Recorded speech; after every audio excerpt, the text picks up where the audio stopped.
अस्सलाम वालेकुम। अच्छा फिर टॉपिक है ना माइटोसिस जो कि बहुत आसान और सिंपल सा टॉपिक है। माइटोसिस का मतलब होता है एक सेल डिवाइड होकर दो सेल बनाएंगे मतलब one cell is divided into two cell आप इसको माइटोसिस कहते हैं। माइटोसिस आपको नजर आती है सोमैटिक सेल्स जो आपके बॉडी के सेल्स है इनके अंदर जो होती है वो माइटोसिस है। बेसिकली हैप्लोइड सेल हो या डिप्लोइड सेल हो दोनों सेल डिवाइड होने की खासियत रखते हैं और वो कौन सा प्रोसेस उसका नाम क्या बेटा माइटोसिस है।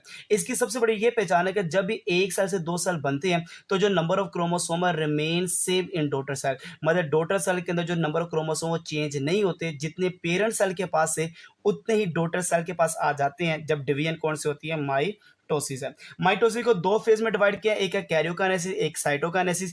कैरियो का मतलब न्यूक्लियस है काइनेसिस का मतलब डिवीजन है जबकि साइटो का मतलब क्या होता है होल सेल है। बड़ा इंपॉर्टेंट शॉर्ट क्वेश्चन है। The division of nucleus that is called karyokinesis है। डिवीजन ऑफ होल सेल आप इसको नाम देते हैं दे आर कॉल्ड साइटोकाइनेसिस है। मैं सबसे पहले न्यूक्लियस को डिवाइड करने लगा हूं। न्यूक्लियस को डिवाइड करने से पहले याद रखिएगा कि जब कैरियोकिनेसिस स्टार्ट होती है तो सबसे पहले डुप्लीकेट होता है सेंट्रियोल जो कि इंटरफेज जो मैंने पहला लेक्चर अपलोड किया है इंटरफेज में सेंट्रियोल एक से दो हो जाते हैं। दोनों सेंट्रियोल माइग्रेट करते हैं टूवर्ड रिस्पेक्टिव पोल एक जाता है लेफ्ट साइड पर एक जाता है राइट साइड पर। तो दोनों सेंट्रियोल क्या बना देते हैं बाइपोलैरिटी दो पोल बना देते हैं जैसे ये एक राइट साइड पे पोल है एक कौन यहाँ पर है लेफ्ट साइड पे पोल है। दोनों सेंट्रियोल से निकलते हैं स्पिंडल फाइबर एक स्पिंडल फाइबर का नाम काइनेटोकोर स्पिंडल फाइबर एक का नाम पोलर स्पिंडल फाइबर और एक का नाम क्या है एस्ट्रल स्पिंडल फाइबर है। काइनेटोकोर स्पिंडल फाइबर उसको कहते हैं जिसके साथ क्रोमोसोम अटैच होते हैं। जहां पे क्रोमोसोम अटैच नहीं है उनका नाम पोलर स्पिंडल फाइबर है जबकि सेंट्रियोल के बाहर की तरफ जो निकले स्टार की तरह इनका नाम एस्ट्रल स्पिंडल फाइबर है। ये जो तीन तरह के स्पिंडल फाइबर हैं थ्री सेट्स ऑफ माइक्रोट्यूब्यूल्स ये जो स्पिंडल कह ले या माइक्रोट्यूब्यूल्स कह ले ये अराइज हुए कहां से निकले सेंट्रियोल से निकले हैं। एक को मैंने क्या नाम दिया एस्ट्रल स्पिंडल ये वाला जो रेडिएट आउटवर्ड इन एस्टर फॉर्म जो स्टार की तरह बाई की तरफ निकला हुआ है। काइनेटोकोर वो होता है जिसके साथ अटैच होता है क्रोमोसोम्स जो दोनों पोल को पकड़ के रखता है दोनों सेंट्रियोल को पकड़ के रखता है आपस में उसका नाम पोलर स्पिंडल फाइबर है जिसका नाम इंटरडिजिटेट करना विद बोथ पोल के साथ।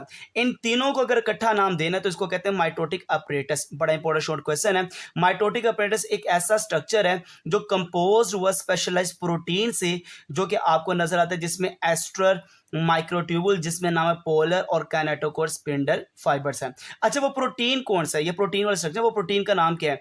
बेसिकली स्पिंडल के अंदर जो आपको माइटोटिक अपरेटस के अंदर जो प्रोटीन नजर आती है उसका नाम ट्यूब्यूलिन प्रोटीन है और साथ में कुछ अमाउंट में आरएनए भी मौजूद होता है। ये जो माइटोटिक अपरेटस है इसका काम क्या है मतलब काइनेटोकोर का पोलर का एस्ट्रल तीनों को मिला के जो माइटोटिक अपरेटस बना है इसका मेन काम है अरेंज करना अलाइन करना अटैचमेंट करना सेपरेशन करना क्रोमोसोम को मतलब क्रोमोसोम की अरेंजमेंट उनको तरतीब में लेकर ना अलाइनमेंट करना अटैचमेंट करना सेपरेशन ऑफ क्रोमोसोम करना ये सारा क्रोमोसोम के लिहाज से जो स्ट्रक्चर बना है इसका नाम क्या माइटोटिक अपरेटस है। अब कैरियोकाइनेसिस का सबसे पहला जो फेज आता है जो कि मेरा स्टार्ट का मेन पॉइंट है वो है बेटा कौन सा प्रोफेज है। ये बेसिकली प्रोफेज में क्रोमोसोम्स विजिबल होते हैं जो किससे बने क्रोमाटिन से। जब कंडेंस क्रोमाटिन मतलब बाय कंडेंसेशन फोल्डिंग जब क्रोमाटिन कंडेंस और फोल्ड होते हैं तो आपको क्रोमोसोम विजिबल होना स्टार्ट हो जाते हैं। जैसे यहाँ पे आप देख सकते हैं ये फॉर एग्जांपल ये आपके सामने क्रोमोसोम जो नजर आ रहे हैं बेसिकली पहले ये क्रोमाटिन की शक्ल में थे अब क्रोमोसोम विजिबल होना स्टार्ट हो चुके हैं जिस फेज के अंदर उसका नाम क्या है प्रोफेज है। ये बेसिकली क्रोमाटिन क्या है नेटवर्क ऑफ फाइन थ्रेड है ब्रेक ब्रेक से धागे होते हैं जब ये कंडेंस हो जाते हैं तो ये किस शक्ल में आ जाते हैं क्रोमोसोम की शक्ल में आ जाते हैं। प्रोफेज में माइटोटिक अपरेटस आपको नजर आएगा ऑर्गेनाइज हो जाएगा ये मैंने अभी बनाया भी था। माइटोटिक अपरेटस आपको दिखाया ये पूरा का पूरा जो आपको स्ट्रक्चर नजर आ रहा है ये माइटोटिक अपरेटस है ये ऑर्गेनाइज हो जाएगा। न्यूक्लियर एनवेलप खत्म हो जाएगा न्यूक्लियोलाई खत्म हो जाएगा। जितना न्यूक्लियस खत्म हुआ तो न्यूक्लियर मटेरियल निकल के आ जाएगा साइटोप्लाज्म के पास और साइटोप्लाज्म काफी विस्कस हो जाएगा गाढ़ा हो जाएगा। ये सारा कुछ क्रोमोसोम विजिबल होने के बाद अगला फेज आएगा मेटाफेज जिसमें क्रोमोसोम सेंटर में आ जाते हैं जितने भी क्रोमोसोम अरेंज हो जाते हैं इक्वेटर पर सेंटर में आ जाते हैं और ये एक प्लेट बना देते हैं जिसको इक्वेटोरियल या माइटोटिक प्लेट कहते हैं। ऐसा फेज जिसमें अरेंज हो जाए क्रोमोसोम सेंटर पर ये मेटाफेज है। ये आपके सामने देख सकते हैं क्रोमोसोम है क्रोमोसोम के दो बाजू हैं इसको क्रोमाटिड्स कहते हैं द आर्म्स ऑफ क्रोमोसोम। दोनों बाजुएं जहाँ पे जुड़ते हैं ये ब्लैक वाला पॉइंट इसको सेंट्रोमेयर कहते हैं जहाँ पे दोनों क्रोमाटिड्स आपस में हेल्ड टुगेदर है इसको प्राइमरी कंस्ट्रक्शन भी कहते हैं। और जबकि यहाँ पर निकली हुई छोटी सी प्रोटीन है जहाँ पे काइनेटोकोर स्पिंडल फाइबर जुड़ेंगे, इस प्रोटीन का नाम है काइनेटोकोर प्रोटीन है, जहाँ पे अटैच होता है काइनेटोकोर स्पिंडल फाइबर। ये देख सकते हैं आप, मैंने अभी आपको बताया था ये है वो स्पिंडल फाइबर जो क्रोमोसोम के साथ अटैच होते हैं। ये काइनेटोकोर स्पिंडल फाइबर है जो कि दोनों पोल के साथ जुड़ते हैं, उसका नाम क्या है, पोलर स्पिंडल फाइबर है। तो इसका मतलब है जो काइनेटोकोर स्पिंडल फाइबर है जिस प्रोटीन के साथ जुड़ते हैं उसका नाम क्या है, काइनेटोकोर प्रोटीन है। अगला फेज जब सेंटर में आ जाने के बाद अगला फेज आता है एनाफेज। ये क्रिटिकल फेज है, सबसे मेन फेज ये है। इसकी की वजह से इंश्योर होता है equal distribution of chromosome in daughter cell.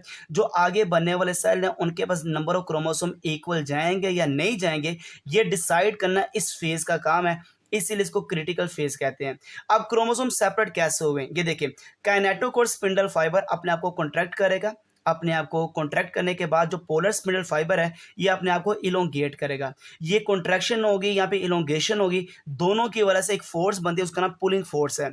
उस पुलिंग फोर्स ने क्या किया, दोनों क्रोमेटिड, दोनों जो आपको नजर आ रहे डंडे, क्रोमोसोम के डंडे, ये क्या करेंगे, सेपरेट करेंगे क्रोमेटिड ऑफ क्रोमोसोम्स। तो ये पुलिंग फोर्स बनाने के लिए दो स्पिंडल फाइबर ने मिलकर काम किया है। एक काइनेटोकोर स्पिंडल फाइबर है जो क्या हो रहा है, कॉन्ट्रैक्ट हो रहा है, और एक इलोंगेट होने वाले का नाम क्या है, पोलर स्पिंडल फाइबर है। इसी के बाद जब दोनों सेपरेट हो जाएंगे तो लास्ट फेज का नाम टीलोफेज है। ये बेसिकली प्रो फेज का उल्ट है। क्रोमोसोम वहां पे विजिबल हुए थे, यहाँ पे इनविजिबल हो जाएंगे। वहां पे क्रोमेटिन इनविजिबल हुई थी, यहाँ पे दोबारा बन जाएगी, विजिबल हो जाएगी। वहां पे माइटोटिक अपरेटस बना था, यहाँ पे माइटोटिक अपरेटस दोबारा खत्म हो जाएगा, डिसऑर्गेनाइज हो जाएगा। वहां पे न्यूक्लियस खत्म हुआ था, इस फेज में दो न्यूक्लियोलाई आपको नजर आएंगे। वहां पे साइटोप्लाज्म काफी गाढ़ा हो गया था, यहाँ पे साइटोप्लाज्म दोबारा लेस विस्कस हो जाएगा, दोबारा कम गाढ़ा हो जाएगा। इस फेज को नाम देते हैं देयर कॉल्ड टीलोफेज है। मैंने आपको डिटेल में पढ़ाया कैरियोकाइनेसिस, और जबकि साइटोकाइनेसिस एक अलग शॉर्ट क्वेश्चन है, वो अलग एक लेक्चर के अंदर मैं अपलोड कर दूंगा। ये सारा चैप्टर सीक्वेंस के साथ डे बाय डे एक एक लेक्चर अपलोड होगा इंशाल्लाह, डे बाय डे करके एक एक लेक्चर डेली का अपलोड होगा। जज़ाकल्लाहुल खैर।